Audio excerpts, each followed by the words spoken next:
Kemudian aku berkata, ya, aku bisa melihat ada kebahagiaan dan kesengsaraan yang tak terpisahkan pada setiap perbuatan baik dan perbuatan buruk manusia. Tetapi aku percaya ada kebaikan dan keburukan dalam realitas nasib manusia biasa. Tidak ada orang bijak yang lebih suka berada di pengasingan, jatuh miskin, dan dipermalukan karena kaya, dihormati, dan berkuasa, serta tetap berada di rumah dan maju di kampungnya sendiri.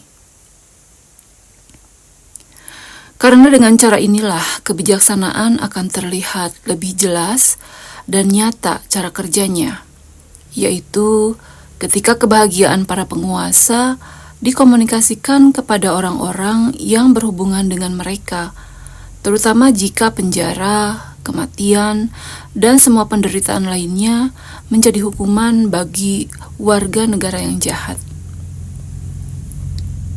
Mengapa semua ini terbalik-balik? Mengapa orang baik dijatuhi hukuman yang seharusnya ditimpakan bagi orang jahat, sementara orang jahat bisa menyabet ganjaran milik orang baik? Sungguh heran. Dan aku ingin tahu darimu alasan kebingungan yang sangat tidak adil ini.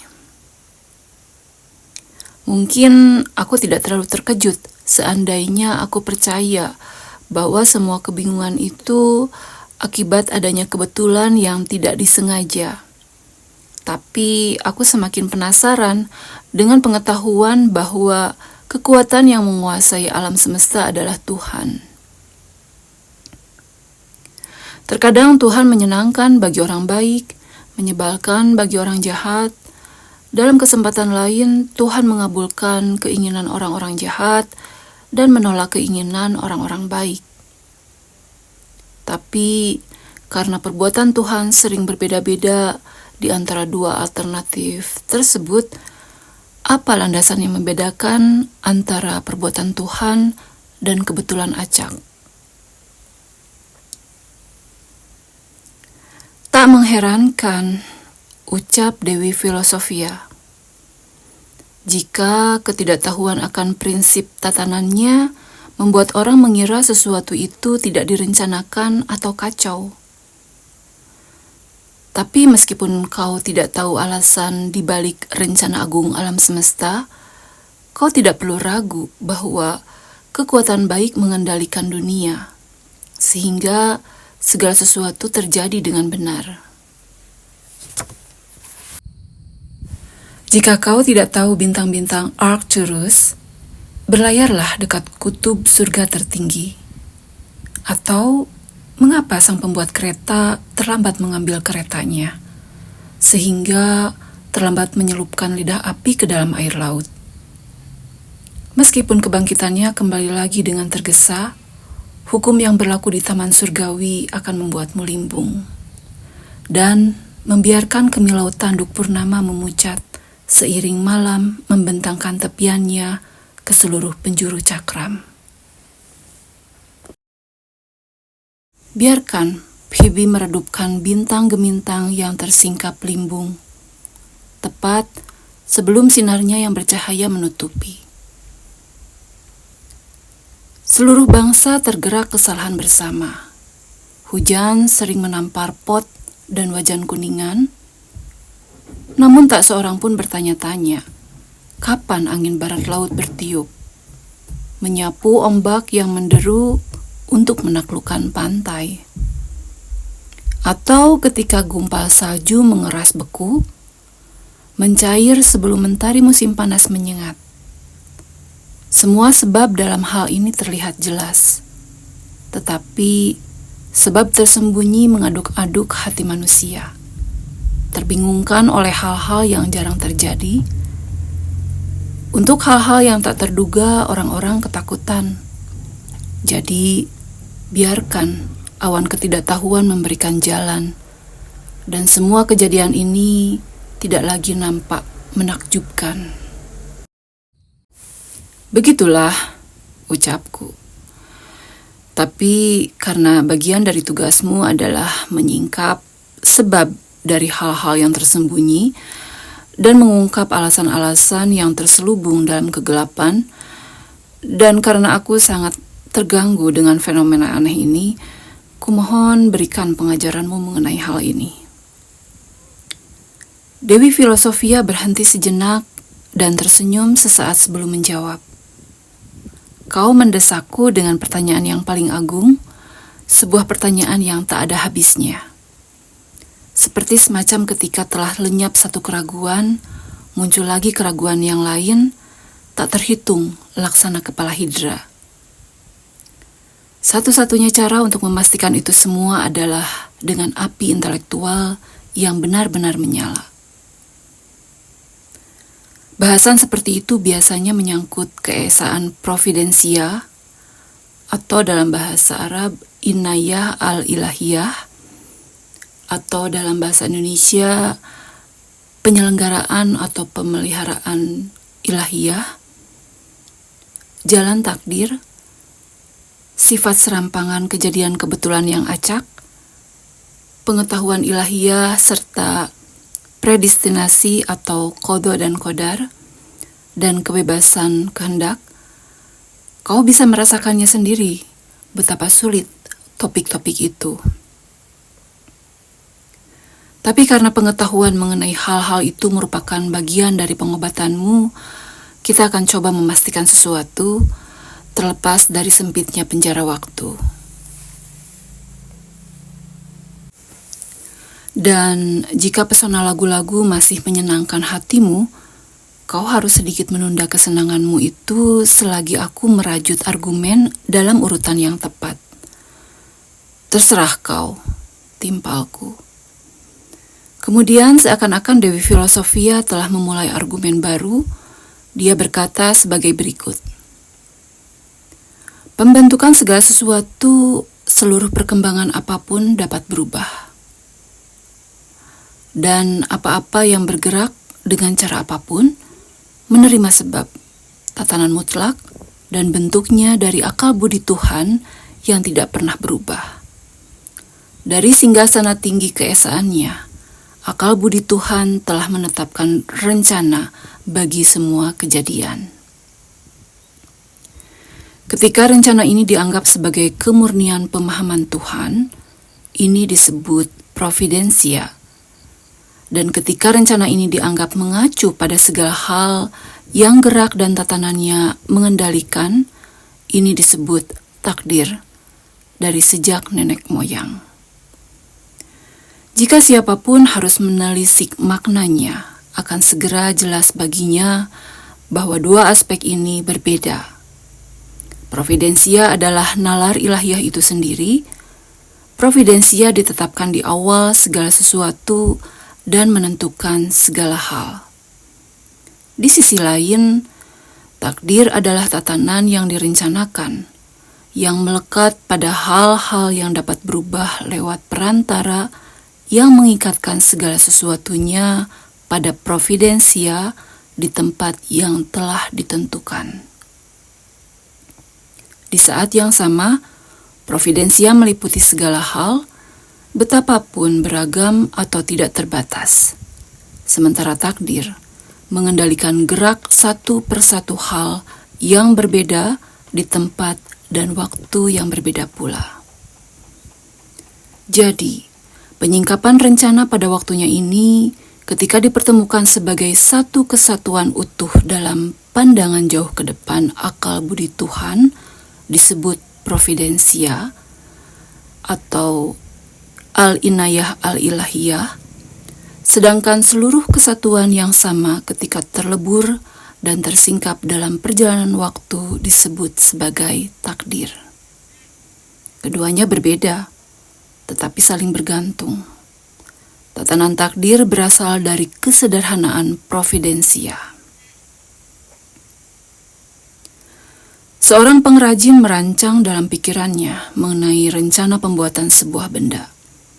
Kemudian menetapkan rangkaian pengerjaan dan mengerjakan pembuatan benda tersebut secara tepat waktu, sesuai dengan apa yang telah ia lihat dalam mata batinnya. Dengan cara yang sama, Tuhan dengan providensianya membangunkan satu rencana tunggal yang pasti atas segala yang akan terjadi, sementara segala yang telah Dia rencanakan, Dia wujudkan melalui takdir dengan masing-masing detailnya seiring perjalanan waktu. Jadi, apakah kerja takdir dilakukan dengan bantuan ruh-ruh ilahiyah providensia, atau apakah rantai takdir dirajut oleh jiwa alam semesta, atau karena ketunduk patuhan seluruh alam melalui gerakan celestial bintang-bintang, atau melalui kekuatan malaikat-malaikat, atau melalui berbagai kemampuan ruh-ruh lainnya, atau melalui sebagian maupun seluruhnya dari peran mereka, satu hal yang pasti. Rencana kejadian yang sederhana dan tak pernah berubah kita namakan providensia atau al-inayah al-ilahiyah atau penyelenggaraan atau pemeliharaan Tuhan. Sedangkan takdir adalah jejaring yang terus berubah, ketersiapannya dalam dan melalui waktu atas seluruh kejadian yang sudah Tuhan rencanakan dalam kesederhanaannya. Oleh karenanya, segala sesuatu yang hadir di bawah takdir juga tunduk pada providensia. Terhadap apa takdir itu sendiri tunduk, meskipun hal tertentu di bawah providensia berada di atas rantai takdir. Inilah hal-hal yang timbul di atas tatanan perubahan yang diatur oleh takdir berdasarkan keajegan posisinya yang dekat dengan Tuhan.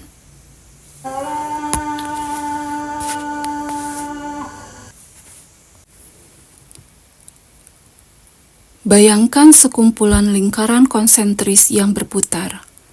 Lingkaran terdalam terletak paling dekat dengan kesederhanaan pusat, sekaligus membentuk dirinya semacam pusat bagi lingkaran-lingkaran yang berada di luarnya untuk berputar. Lingkaran terjauh berputar melalui orbit yang lebih lebar, dan semakin besar jaraknya dari titik pusat yang tak terpisahkan, semakin besar ruang sebarannya. Segala yang menyatukan dirinya ke lingkaran tengah akan didekatkan kepada kesederhanaan dan tidak lagi menyebar secara luas.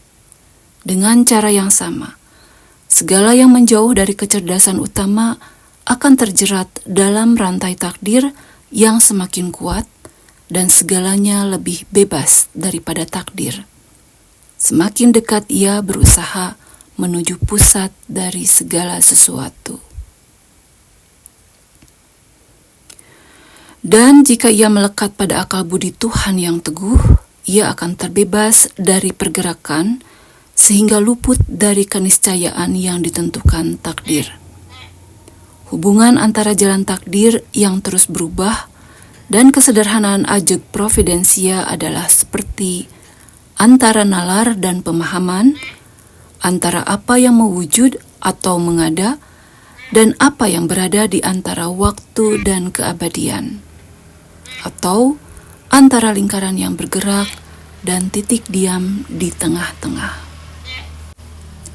Jalan takdir menggerakkan langit dan bintang-bintang, mengatur hubungan antara elemen-elemen dan mengubahnya melalui variasi timbal balik. Jalan takdir memperbarui semua seiring kelahirannya dan mati seperti generasi keturunan dan benih. Jalan takdir juga terus mempengaruhi tindakan dan nasib manusia melalui rantai sebab yang tak terpecahkan. Dan karena jalan takdir mengambil asal muasalnya dari providensia yang tidak berubah, maka jalan takdir mengikuti sebab-sebab itu, tidak berubah. Cara terbaik mengendalikan alam semesta adalah jika kesederhanaan yang bersemayam dalam akal budi ilahi menghasilkan tatanan sebab yang tidak berubah dalam rangka mengatur dengan ketidakterbandingannya sendiri segala sesuatu yang dapat berubah dan yang berfluktuasi secara acak. Ini karena sekalian manusia tidak berada dalam posisi untuk merenungkan tatanan ini, sehingga segala sesuatunya terasa membingungkan dan menjengkelkan. Tetapi benar adanya bahwa segala sesuatu memiliki posisinya sendiri yang akan mengarahkannya menuju kebaikan, dengan demikian mengaturnya.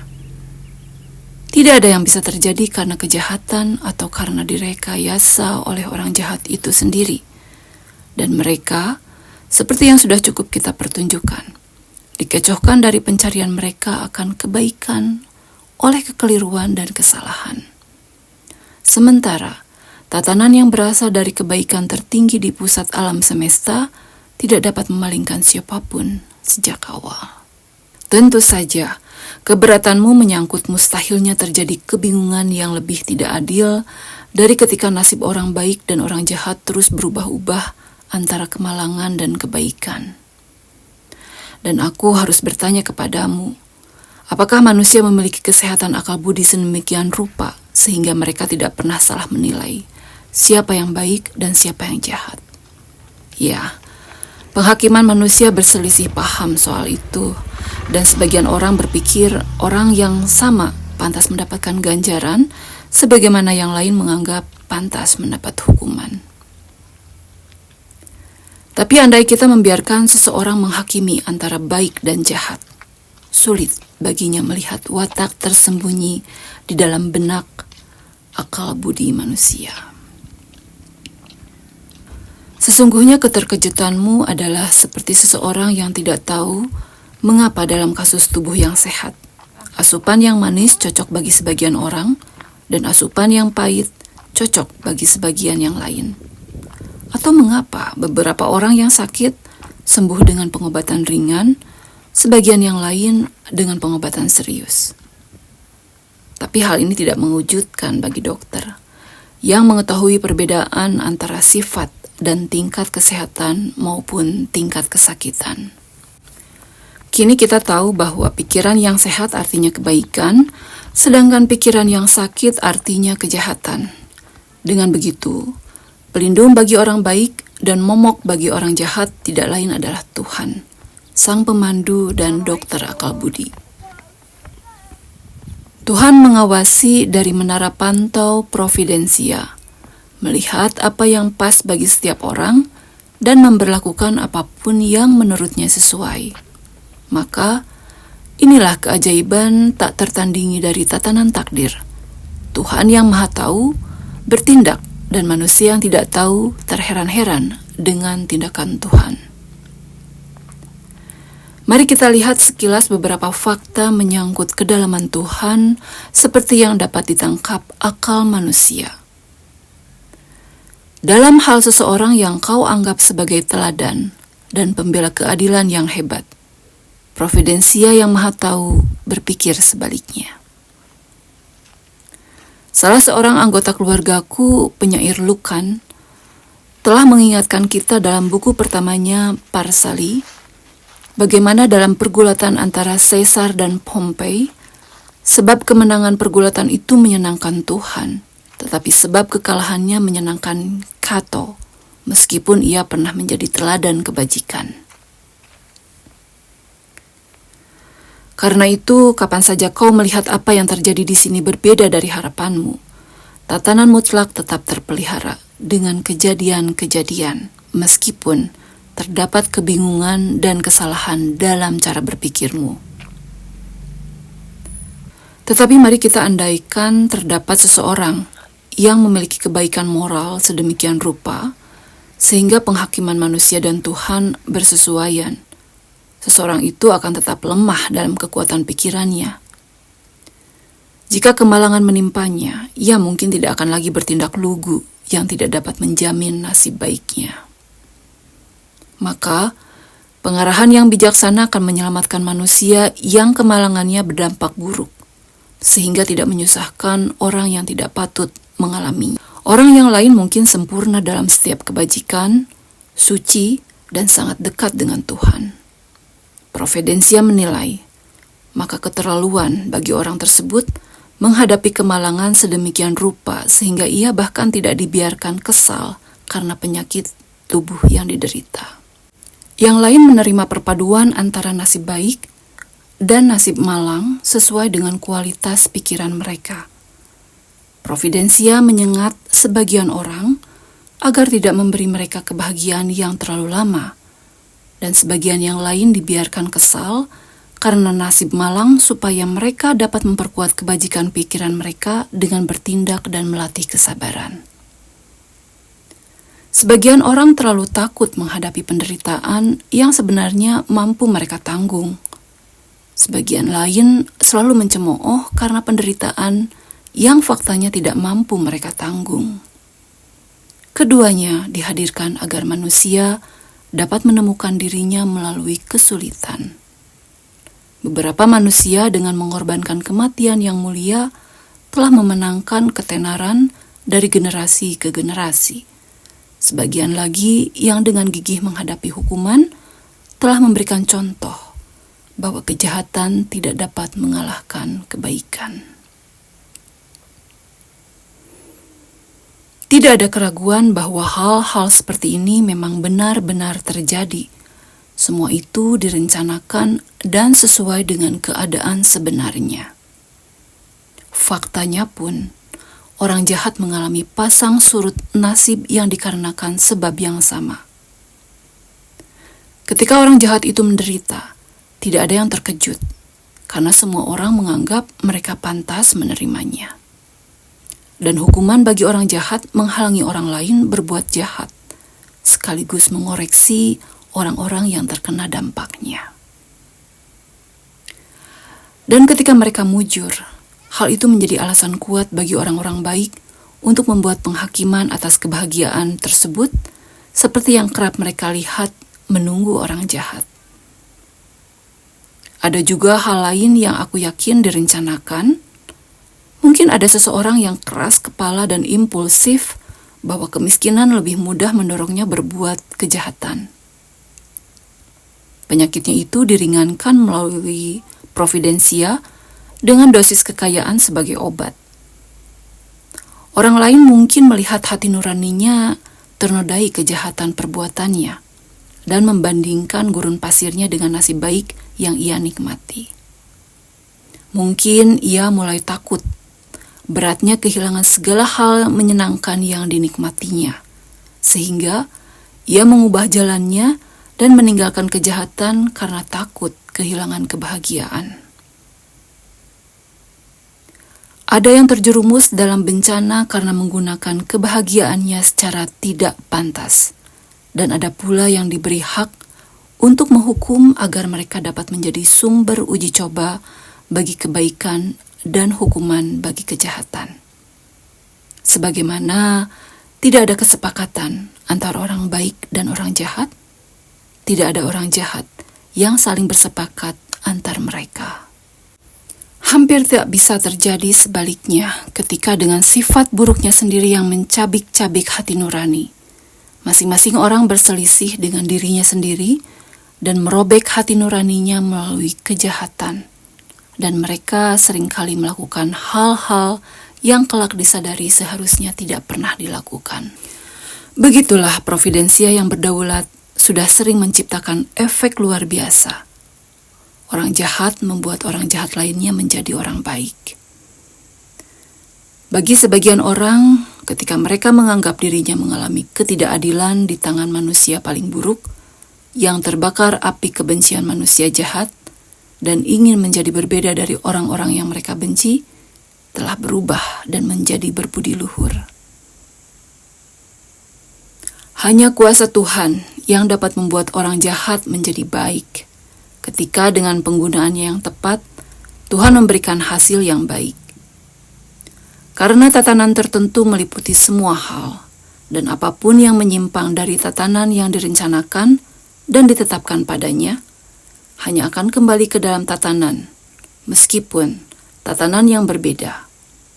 Dengan demikian, tidak ada sesuatu yang kebetulan di alam providensia. Tapi sebagai Ilya, sulit bagiku berbicara seolah-olah Tuhan, dan tidak diperkenankan bagi manusia memahami dalam pikiran cara-cara kerja ilahiyah maupun menjelaskannya dalam ucapan.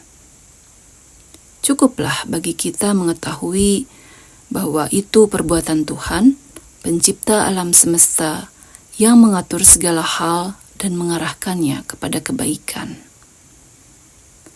Dia dengan cepat menggenggam semua yang telah dia ciptakan dalam gambarnya sendiri dan melalui rantai keniscayaan yang dikendalikan lewat takdir, melenyapkan semua kejahatan dari batas-batas persemakmurannya. Kejahatan dianggap bergelimangan di bumi, tapi jika kau bisa mengetahui rencana providensia, kau tidak akan menganggap bahwa ada kejahatan dimanapun. Tapi kulihat kau telah begitu lama dibebani pertanyaan ini. Kau kelelahan akibat ketidakcakapan nalar dan begitu lama menantikan manisnya lagu. Jadi, minumlah sesuatu yang akan menyegarkan dan membuatmu dapat menggunakan pikiran-pikiranmu lebih dekat kepada hal-hal yang lebih lanjut. Jika kau ingin mengetahui dan memahami hukum Tuhan dalam kemurnian pikiran, penglihatanmu harus berada di titik tertinggi kedudukan surgawi, di mana melalui perjanjian sah apa-apa, bintang-bintang yang mengembara menjaga kedamaian purbanya, mentari terbit digerakkan nyala apinya yang berkilauan, tidak tinggal di orbit bulan yang amat dingin.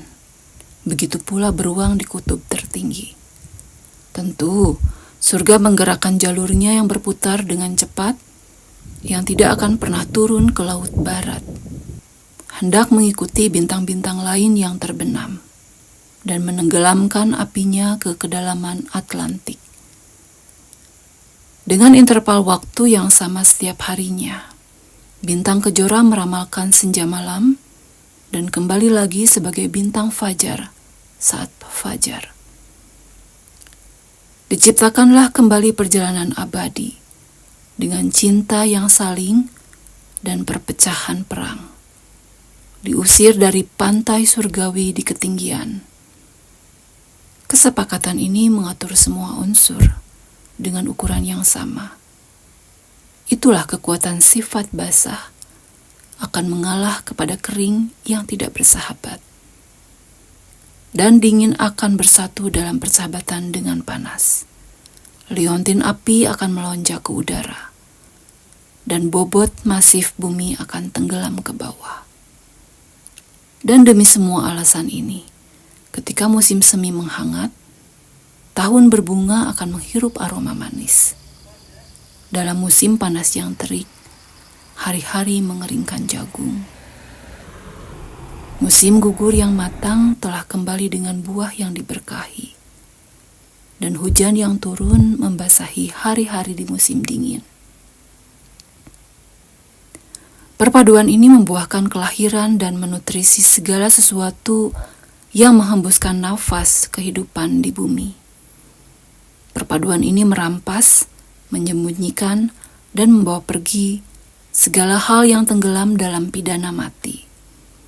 Sementara itu, di sana, duduk di singgasana Sang Penguasa segala, yang mengatur dan memegang kendali semua yang diciptakan. Raja dan Tuan mereka, sumber dan asal-usul mereka, hukum sekaligus hakim atas apa yang benar dan seharusnya. Segala hal yang dia gerakkan untuk berjalan, dia menggenggam, dan ketika mereka mengembara membawanya kembali. Kecuali Dia yang memanggil mereka pulang ke jalan yang sejati dan memaksa mereka kembali mengorbit hingga sempurna. Semua dengan tatanan yang stabil kini melindungi, akan hancur bila tercerai dari sumbernya yang sejati. Inilah cinta yang semua hal mengambil bagiannya. Akhir dari kebaikan yang mereka pilih dan tutup. Tidak ada cara lain yang bisa mereka harapkan untuk bertahan lama, kecuali dengan cinta. Karena cinta yang berbalas, mereka akan berbalik. Dan carilah kembali sebab yang melahirkan mereka. Bagian 7. Apakah sekarang kau mengerti konsekuensi dari semua yang kita bahas? Tidak. Apa itu? Semua nasib tentu saja baik. Bagaimana bisa? Dengarkan. Semua nasib, entah itu nasib baik atau nasib malang, dimaksudkan untuk memberikan penghargaan atau mendisiplinkan orang baik, atau untuk menghukum atau memperbaiki orang jahat. Oleh karena itu, kita sepakat mengenai keadilan dan kegunaan nasib, sehingga semua nasib itu baik. Argumenmu sangat benar, dan jika aku renungkan tentang providensia yang kau ajarkan padaku baru saja, dan tentang takdir, pendapatmu sangat beralasan. Tapi mari kita sertakan pendapat ini di antara pendapat-pendapat yang dulu kita anggap tidak masuk akal. Mengapa begitu? Tanyanya. Karena ada ungkapan umum yang sering dikatakan sebagian orang bahwa orang-orang bernasib buruk. Maka kemudian harapanmu agar kita semakin dekat dengan bahasa kehidupan sehari-hari, supaya tidak terkesan berpindah terlalu jauh dari penggunaan umum. Ya, baiklah. Menurutmu sesuatu yang berguna itu baik, kan? Ya, jadi nasib seperti mendisiplinkan atau mengoreksi berguna, kan? Iya, dan sangat baik. Iya, nah, nasib seperti ini dimiliki orang-orang yang sudah berada di jalan kebaikan ketika mereka berjuang melawan kesulitan, atau orang-orang yang telah beralih ke jalan kebajikan setelah berhenti berbuat jahat. Betul sekali. Kalau begitu, bagaimana dengan nasib baik yang diberikan sebagai hadiah kepada orang-orang baik? Orang tidak mengatakan itu buruk, kan? Tidak. Mereka menganggapnya sangat bagus seperti apa adanya. Lantas bagaimana dengan nasib terakhir yang itu merugikan dan mengekang kejahatan dengan hukum setimpal? Apakah orang menganggapnya baik? Tidak. Mereka menganggapnya sesuatu yang paling malang yang bisa dibayangkan. Berhati-hatilah dalam mengikuti opini umum. Kita belum menghasilkan sesuatu yang sungguh tidak terbayangkan. Apa maksudmu? Memang, dari apa yang kita sepakati adalah bahwa apapun nasib orang-orang yang memiliki kebajikan, apakah kebajikannya sempurna, masih berkembang, atau baru tumbuh, adalah baik. Sedangkan nasib orang-orang yang bergelimang kejahatan itu benar-benar buruk. Benar, meski tidak ada yang berani mengakuinya. Jadi, orang bijak tidak boleh merasa sakit hati ketika dia berbenturan dengan nasib baik. Seperti manusia pemberani, tidak boleh kecewa karena pertempuran. Bagi keduanya, kesusahan adalah kesempatan. Bagi yang satu untuk meraih kemuliaan, sedangkan bagi yang lain untuk memperkuat kebijaksanaannya. Inilah mengapa kebajikan mendapatkan kedudukannya, karena memang kebajikan itu teguh dalam kekuatan dan tidak dikalahkan oleh kesulitan. Kau yang ditetapkan berada di jalur untuk semakin bajik. Kau tidak sampai sejauh ini, hanya untuk mengabaikan dirimu dari kesenangan dan merana dalam kesenangan. Kau terlibat dalam perjuangan getir, namun penuh semangat melawan segala rupa nasib, agar tidak menjadi korbannya saat bernasib buruk, atau dirusaknya saat bernasib baik. Bertahanlah di jalan tengah, dengan kekuatan yang tidak tergoyahkan. Kegagalan atau apapun yang melampaui itu, remehkan kebahagiaan. Dan jangan terima imbalan atas setiap kerja keras. Bagaimana nasib yang ingin kau bentuk berada di tanganmu sendiri, karena satu-satunya fungsi dari kesulitan selain mendisiplinkan adalah hukuman. Selama 2 kali 5 tahun terjadi perang Agamemnon. Putra Atreus yang kejam tiba di Troy. Balas dendamnya dianggap sia-sia. Orang yang sama saat ia menginginkan armada Grecia, kini Yunani, untuk berlayar dengan darah membeli angin yang menolong, menyingkirkan bapak dan pendeta berhati besi. Dikotori dengan baja tenggorokan malang anak perempuan, Odysseus menangisi kematian teman-temannya. Ketika Polyphemus berada di dalam gua yang sangat luas, terbaring dan dilahap cepat oleh mereka ke dalam mulutnya yang seram. Cyclops tanpa mata, buta, mengamuk kesakitan, dan membayar harga kegembiraan dengan air mata kesedihan. Hercules yang agung masyhur karena kerja kerasnya. Di Volo, ia menjinakkan Centaur dengan bangga. Di Nemea, ia memenangkan kulit singa. Panah-panahnya menusuk burung-burung Stymphalus, dan dari bawah tatapan naga ia dirampas. Buah keemasan Hesperides. Cerberus yang tertangkap dituntunnya dengan rantai. Dan ketika ia memenangkan kuda-kuda Diomede, ia memberikannya makan daging tuan mereka. Ia bakar Hidra dan racunnya terjatuh, sehingga memberikan luka yang memalukan bagi Achelous. Siapa yang menyembunyikan wajahnya yang memerah di bawah tepinya? Di Libya ia robohkan Anteus, dan Kakus memuaskan amarah Evander. Bahu-bahu itu yang didesak surga. Babi hutan Erymantheus tercemari buih. Pekerjaan terakhirnya adalah menyangga langit. Dengan leher tetap tegak dan demi capaian terakhirnya, ia beroleh tempat di taman surgawi sebagai imbalan. Engkau kuat. Pergilah sekarang ke jalan yang ditinggikan, yang dituntun oleh teladan agung. Apa yang menahanmu? Mengapa kau berpaling? Setelah bumi terlampaui, sampailah engkau di bintang-bintang.